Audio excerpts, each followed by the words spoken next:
नमस्ते भाई सभी को। मैं तुषार शर्मा और आज मैं आपके साथ एक बहुत ही इंपॉर्टेंट चैप्टर डिस्कस करने वाला हूं जिसका नाम है कार्बन एंड इट्स कंपाउंड।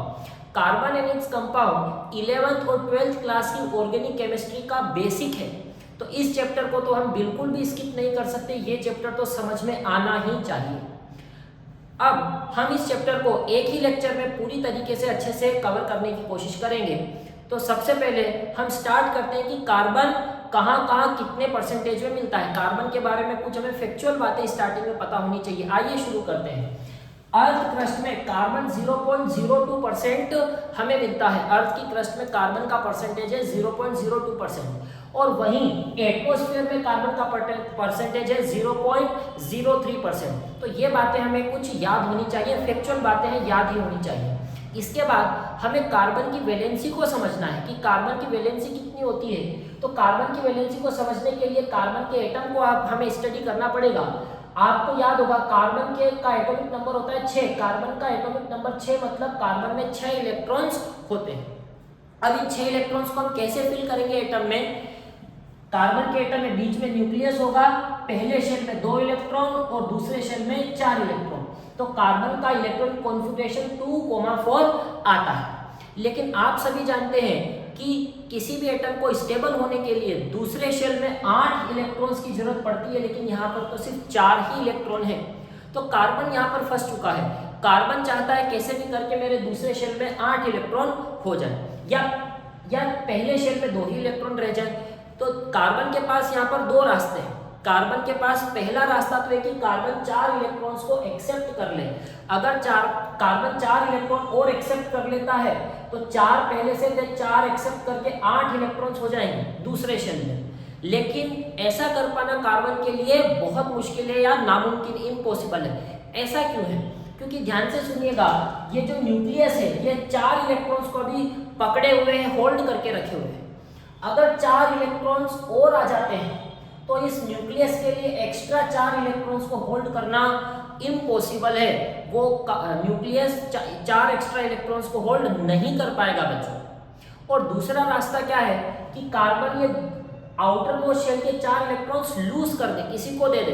तो कार्बन 4 इलेक्ट्रॉन लूज करने की भी कोशिश करता है, लेकिन कार्बन के लिए ये भी पॉसिबल नहीं है बच्चों, क्योंकि इलेक्ट्रॉन्स को लूज करने में large amount of energy is required. बहुत ज्यादा अमाउंट में एनर्जी चाहिए होती है। पहला इलेक्ट्रॉन दिया कुछ एनर्जी लगी, दूसरा इलेक्ट्रॉन दिया कुछ एनर्जी लगी, तीसरा इलेक्ट्रॉन दिया कुछ एनर्जी लगी। इसके बाद 3 इलेक्ट्रॉन्स देने के बाद किसी भी एटम में इतनी एनर्जी नहीं होती है कि वो 4th इलेक्ट्रॉन्स को भी लूज कर पाए। तो कार्बन यहाँ पर फंस चुका है। कार्बन ना तो 4 इलेक्ट्रॉन्स लूज कर पा रहा है, ना 4 इलेक्ट्रॉन्स एक्सेप्ट कर पा रहा है। इसका मतलब कार्बन यहाँ पर बॉन्डिंग करने में मुश्किल में है। लेकिन हमें पता है कि कार्बन बॉन्डिंग तो करता है। कार्बन के तो बहुत सारे कंपाउंड है, कार्बन वर्सेटाइल एटम है। तो ऐसा कार्बन क्या करता है कि वो इस प्रॉब्लम को ओवरकम कर लेता है। आइए इसको समझते हैं। तो कार्बन इस प्रॉब्लम का सॉल्यूशन निकाल करके लाता है इलेक्ट्रॉन्स की शेयरिंग से। अब ये इलेक्ट्रॉन की शेयरिंग क्या होती है, इसे हमें ध्यान से समझना है। हमें इलेक्ट्रॉन की शेयरिंग के कॉन्सेप्ट को समझना है। हम छोटे एग्जाम्पल से शुरू करेंगे, जैसे कि हाइड्रोजन के साथ, फिर नाइट्रोजन के साथ, फिर ऑक्सीजन के साथ। तो मैं हेडिंग लगा रहा हूं शेयरिंग ऑफ इलेक्ट्रॉन। इलेक्ट्रॉन्स की शेयरिंग होती कैसे है, इसको बहुत ध्यान से समझने की जरूरत है। जैसे एग्जांपल के लिए मैंने सबसे पहले ले लिया H2 मॉलिक्यूल। 2 हाइड्रोजन है, एक हाइड्रोजन मैंने इधर लिखा, एक हाइड्रोजन मैंने इधर लिखा। अब आपको पता है हाइड्रोजन का एटॉमिक नंबर 1 होता है, मतलब हर हाइड्रोजन में एक एक इलेक्ट्रॉन होता है। मैं एक इलेक्ट्रॉन को क्रॉस से यहाँ पर शो कर रहा हूँ। अब मुझे इलेक्ट्रॉन्स की शेयरिंग करवानी है। तो हाइड्रोजन के पहले शेल में 1 इलेक्ट्रॉन है, लेकिन हाइड्रोजन चाहता है मेरे पहले शेल में 2 इलेक्ट्रॉन्स हो जाएं। अब मुझे इस 1 इलेक्ट्रॉन को 2 करना है, तो मैं क्या करता हूँ, या हाइड्रोजन क्या करता है, इन दोनों इलेक्ट्रॉन्स की शेयरिंग कर देता है। शेयरिंग का मतलब ये जिन जिन इलेक्ट्रॉन्स की शेयरिंग हुई है वो इलेक्ट्रॉन इस एटम के लिए भी काम करेंगे, और वही एटम इलेक्ट्रॉन इस एटम के लिए भी काम करेंगे। तो ये दोनों इलेक्ट्रॉन हाइड्रोजन इस हाइड्रोजन के लिए भी काम करेंगे, और ये दोनों इलेक्ट्रॉन इस हाइड्रोजन के लिए भी काम करेंगे। जिन जिन इलेक्ट्रॉन्स की शेयरिंग हुई उसे सर्कल करके हम बताते हैं कि ये इलेक्ट्रॉन शेयर हो चुके हैं। ये दोनों इलेक्ट्रॉन शेयर हो चुके हैं, ये दोनों इलेक्ट्रॉन इस हाइड्रोजन के लिए भी काम करेंगे और यही दोनों इलेक्ट्रॉन इस हाइड्रोजन के लिए भी काम करेंगे। ये क्यों दोनों के लिए काम कर रहे हैं? क्योंकि ये इलेक्ट्रॉन्स शेयर हो चुके हैं। ठीक है, ये पहला हमने एग्जांपल देखा। अगर इसमें भी कुछ डाउट है, नहीं समझ में आ रहा है, एक एग्जांपल और ले लेते हैं। जैसे O2 मॉलिक्यूल के फॉर्मेशन को समझिए। सबसे पहले हमें ऑक्सीजन को समझना होगा। ऑक्सीजन का एटॉमिक नंबर 8 होता है। पहले शेल में 2 इलेक्ट्रॉन और दूसरे शेल में 6 इलेक्ट्रॉन, लेकिन हमें पता है दूसरे शेल में होने चाहिए 8 इलेक्ट्रॉन। 6 इलेक्ट्रॉन है, 8 होने चाहिए। तो ये शेयरिंग करके किस तरीके से अपनी बॉन्डिंग करता है, आइए इसको समझते हैं। O2 2 ऑक्सीजन है, एक एटम इधर लिखा, एक एटम इधर लिखा। आउटर मोस्ट शेल में जो इलेक्ट्रॉन्स होते हैं वही हमें लिखने होते हैं। 6 इलेक्ट्रॉन है आउटर मोस्ट शेल में, तो मुझे 6 इलेक्ट्रॉन बनाने हैं। 1 2 3 4 5 6। इसके पास भी 6 इलेक्ट्रॉन है, 1 2 3 4 5 और 6। अब जितने भी इलेक्ट्रॉन्स की कमी है उतने ही इलेक्ट्रॉन्स की शेयरिंग होती है। जैसे ऑक्सीजन को 8 इलेक्ट्रॉन चाहिए लेकिन है 6, 2 इलेक्ट्रॉन्स की कमी है तो 2 इलेक्ट्रॉन्स की शेयरिंग ऑक्सीजन करेगा। ये याद रखने की ट्रिक है, इसे थोड़ा सा ध्यान से याद रखना है। तो कोई भी 2 इलेक्ट्रॉन्स की शेयरिंग करानी, 2 इलेक्ट्रॉन इस वाले ऑक्सीजन की तरफ से और 2 इलेक्ट्रॉन्स इस वाले ऑक्सीजन की तरफ से। अब शेयरिंग का मतलब है जिन जिन इलेक्ट्रॉन्स की शेयरिंग हुई है वो इधर भी काम करेंगे और इधर भी काम करेंगे। तो मैं इन दोनों इलेक्ट्रॉन्स की शेयरिंग करवा देता हूँ। ये दोनों इलेक्ट्रॉन इस ऑक्सीजन के लिए भी काम करेंगे और इस ऑक्सीजन के लिए भी काम करेंगे। तो देखिए मैं कुछ इस तरीके से इसे सर्कल कर रहा हूँ। देखिए 6 तो थे और शेयरिंग करने से ये दोनों इलेक्ट्रॉन भी इस ऑक्सीजन के लिए काम करने लगे, 8 हो गए। इस ऑक्सीजन के पास 6 तो पहले से ही थे और ये दो इलेक्ट्रॉन्स शेयरिंग की वजह से इसके लिए काम करने लगे। अब दोनों के पास 8 इलेक्ट्रॉन हो गए हैं और स्टेबल ऑक्टेट बना करके रहे। ऐसे ही एक और एग्जांपल की बात करें। अब इस बार कार्बन का एग्जांपल ले लेते हैं, जैसे कि CH4 को हमें ध्यान से देखना है। CH4 को मीथेन भी कहा जाता है। इसकी नेमिंग भी हम बहुत ध्यान से सीखने वाले हैं। CH4 को की शेयरिंग देखिए, कार्बन सेंटर में बना देता हूं। कार्बन का एटॉमिक नंबर हमने पढ़ा था 6 होता है, तो कार्बन का एटॉमिक नंबर 6 होता है। मतलब पहले शेल में 2 इलेक्ट्रॉन, दूसरे शेल में 4 इलेक्ट्रॉन। जो आउटर मोस्ट शेल है वो हमें आउटर मोस्ट शेल के इलेक्ट्रॉन हमें एटम के बाहर बनाने होते हैं। मुझे 4 इलेक्ट्रॉन बनाने, 1 2 3 और ये 4, और 4 हाइड्रोजन है। एक हाइड्रोजन यहाँ, एक हाइड्रोजन यहाँ, एक हाइड्रोजन यहाँ और एक हाइड्रोजन यहाँ। हाइड्रोजन के पास, हर हाइड्रोजन के पास एक एक इलेक्ट्रॉन होता है।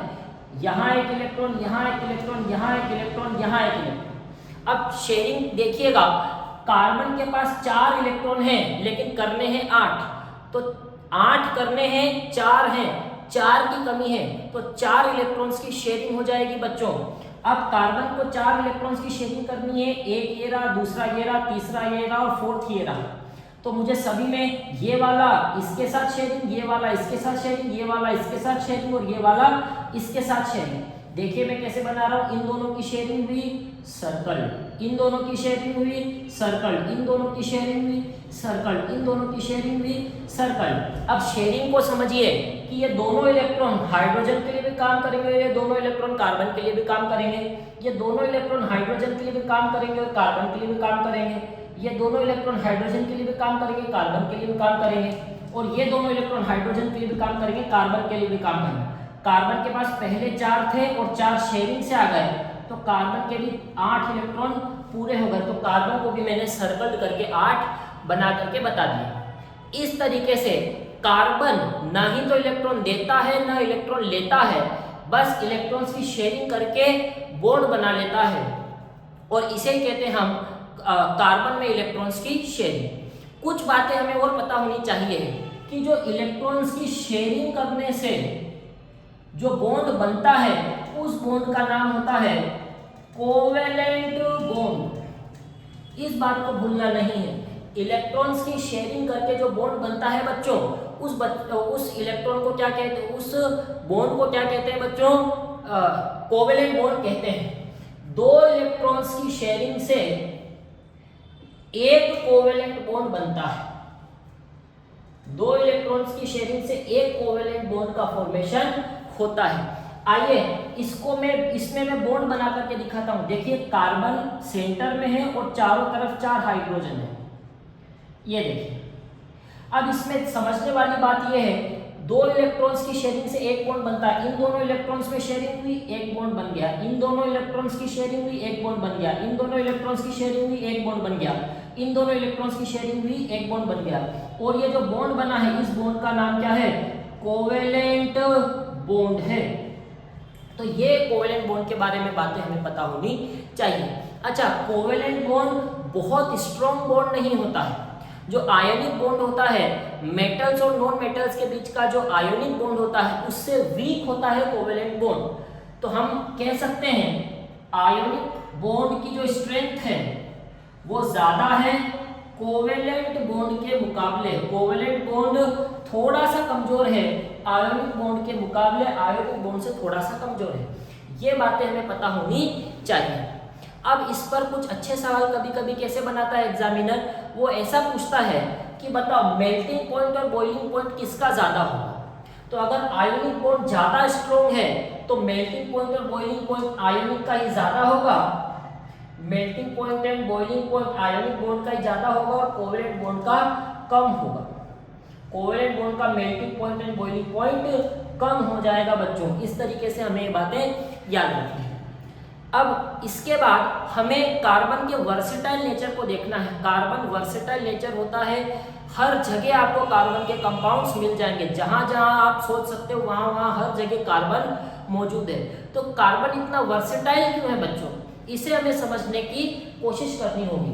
तो मैं अगली हेडिंग लगाऊंगा वर्सेटाइल नेचर ऑफ कार्बन। और ऐसी कौन कौन सी प्रॉपर्टीज हैं जिसकी वजह से कार्बन वर्सेटाइल नेचर शो करता है। तो मुझे जो समझ में आता है, कार्बन 2 प्रॉपर्टीज की वजह से versatile nature of carbon, carbon का वर्सेटाइल नेचर क्यों है।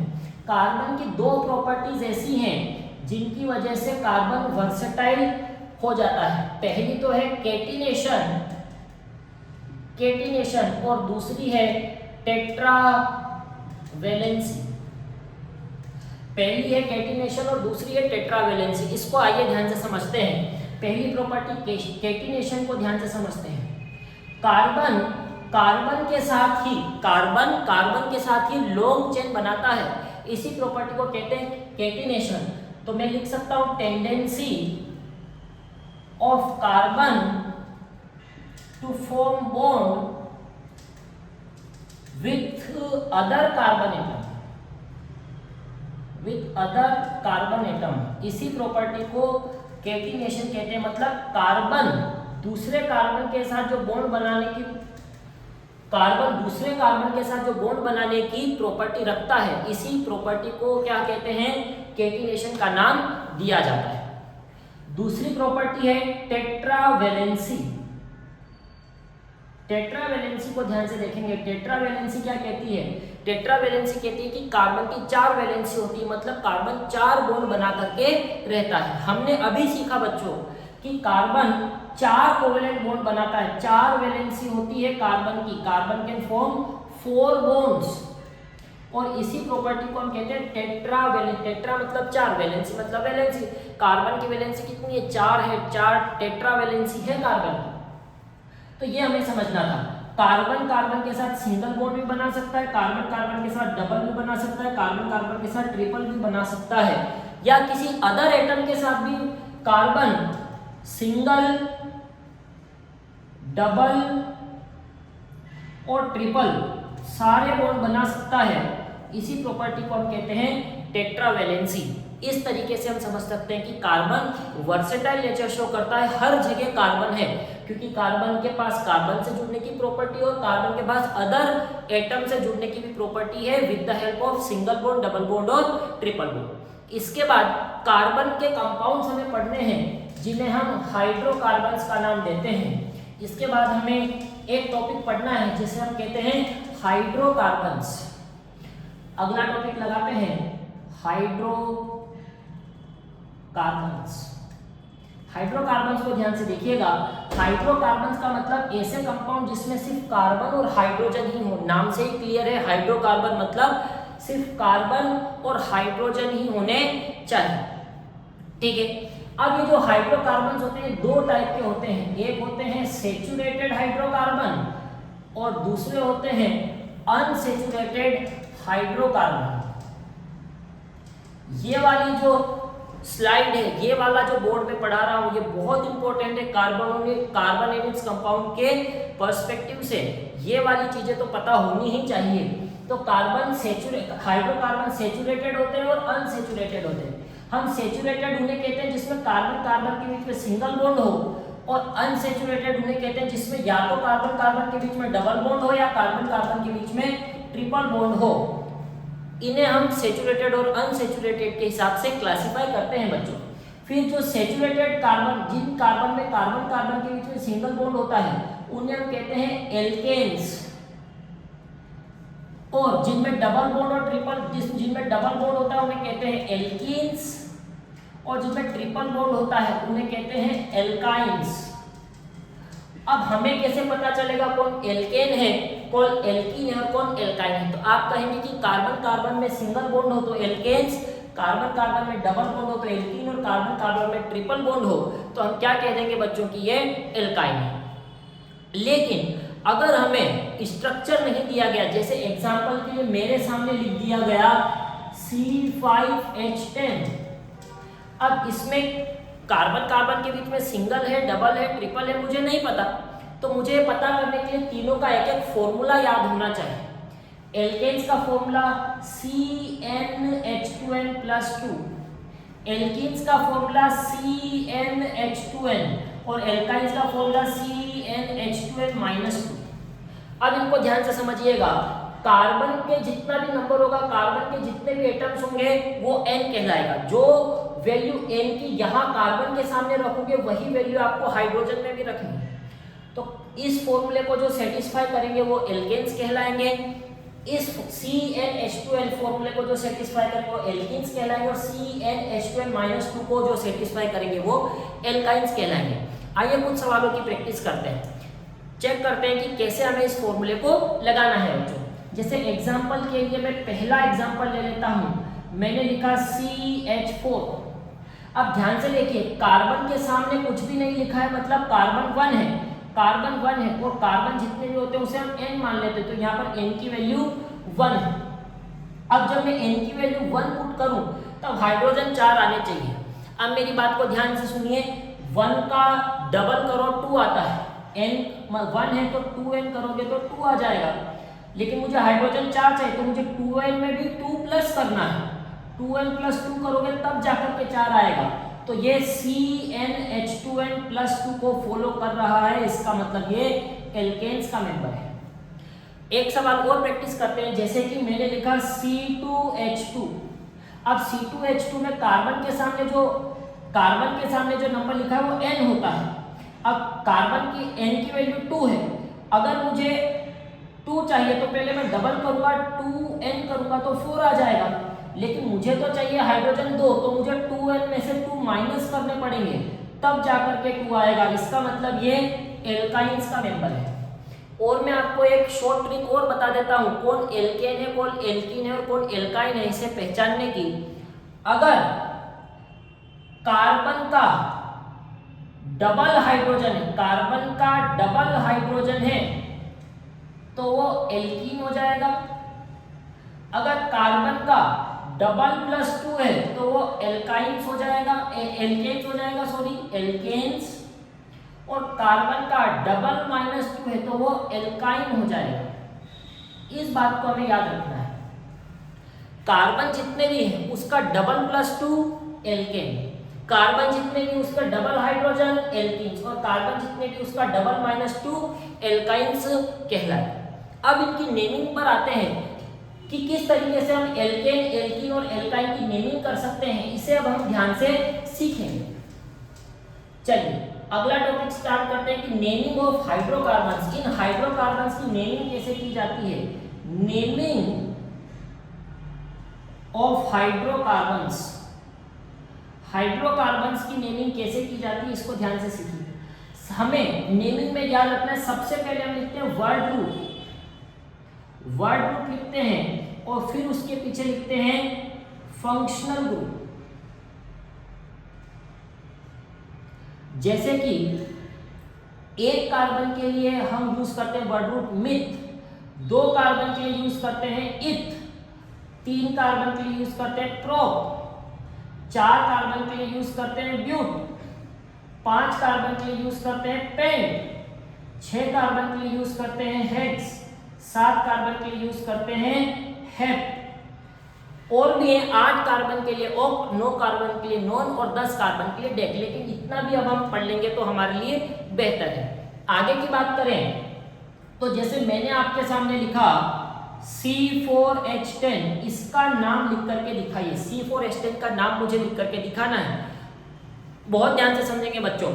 सबसे पहले हमें वर्ड रूट लिखना होता है। वर्ड रूट मतलब कितने कार्बन है, कार्बन हमें 4 दिख रहे हैं तो 4 कार्बन के लिए ब्यूट आता है, तो वर्ड रूट मैंने लिखा ब्यूट।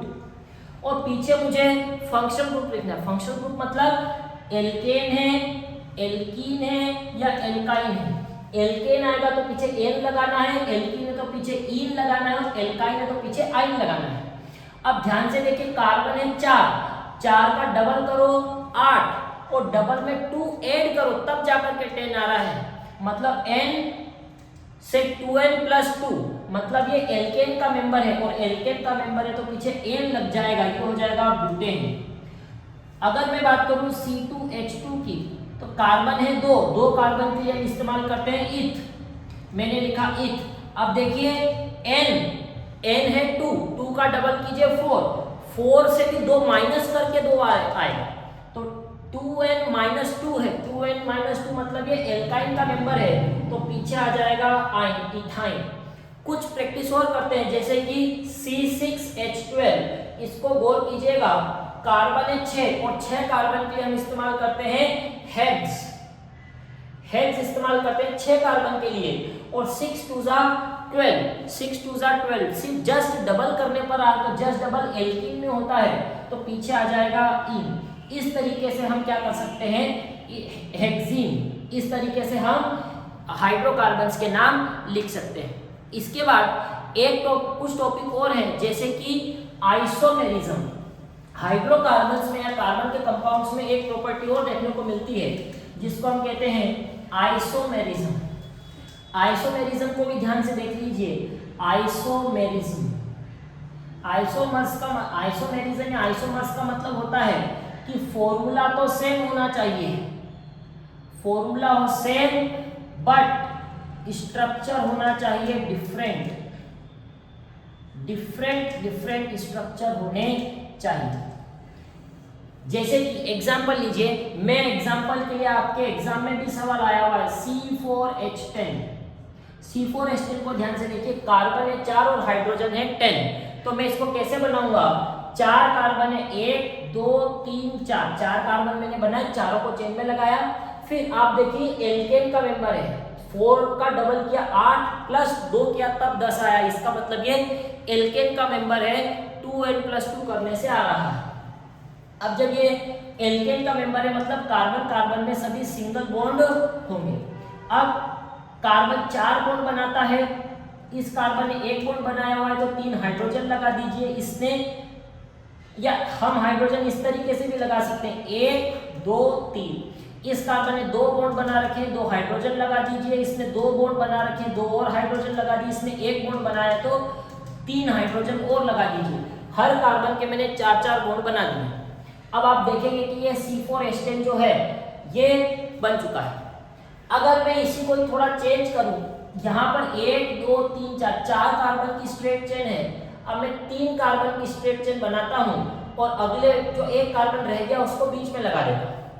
अब ध्यान से देखिएगा, पहले वाले कार्बन का 1 बॉन्ड बना है तो 3 हाइड्रोजन के साथ बनाने हैं क्योंकि कार्बन 4 बॉन्ड बनाता है। अब यहाँ पर बीच वाले कार्बन को देखिए, यहाँ पर कार्बन 4 बॉन्ड बनाना चाहिए, 1 2 3 बॉन्ड बने, 1 बॉन्ड और बच गया वो हाइड्रोजन से लगा देंगे। 1 बॉन्ड बना है, 4 बनाने हैं, 1 बॉन्ड बना है, 3 और लगाने हैं, 1 हाइड्रोजन, दूसरा हाइड्रोजन, तीसरा हाइड्रोजन। यहाँ कार्बन का 1 बॉन्ड बना है, 4 बनाने हैं तो 3 और हाइड्रोजन लगा देंगे। अब गौर से देखिएगा, थोड़ा गौर कीजिएगा, ये दोनों